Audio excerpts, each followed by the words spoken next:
I wonder often if there's any relationship between guilt and gold. That the love of money is the root of evil.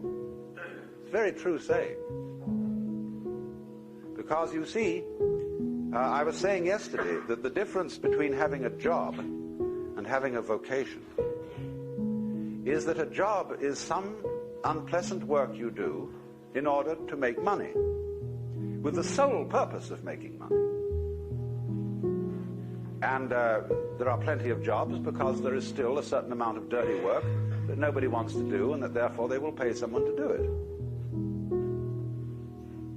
There is essentially less and less of that kind of work because of mechanization. But if you do a job with the sole purpose of making money, you are absurd. Because if money becomes the goal, and it does when you work that way, you begin increasingly to confuse it with happiness or with pleasure. Yes, one can take a whole handful of crisp dollar bills and practically water your mouth over them. But this is as kind of a person who is confused, like a Pavlov dog who salivates on the wrong bell.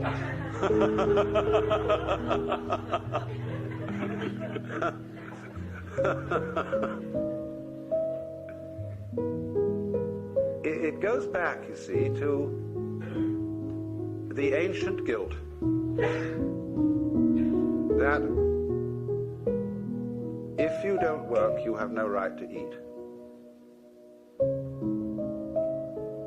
That if there are others in the world who don't have enough to eat, you shouldn't enjoy your dinner even though you have no possible means of conveying the food to them. And while it is true that we are all one human family, and that every individual involves every other individual, while it is true, therefore, we should do something about changing the situation, the one way of not doing anything about a situation is feeling guilty about it. Because when people feel guilty about a situation, they most usually, instead of doing something practical to change it, they resort to all sorts of symbolic methods of expiation. They go to confession. They see an analyst. They do all kinds of things which will be ways of actually not doing anything about the problem, but feeling all right about it instead.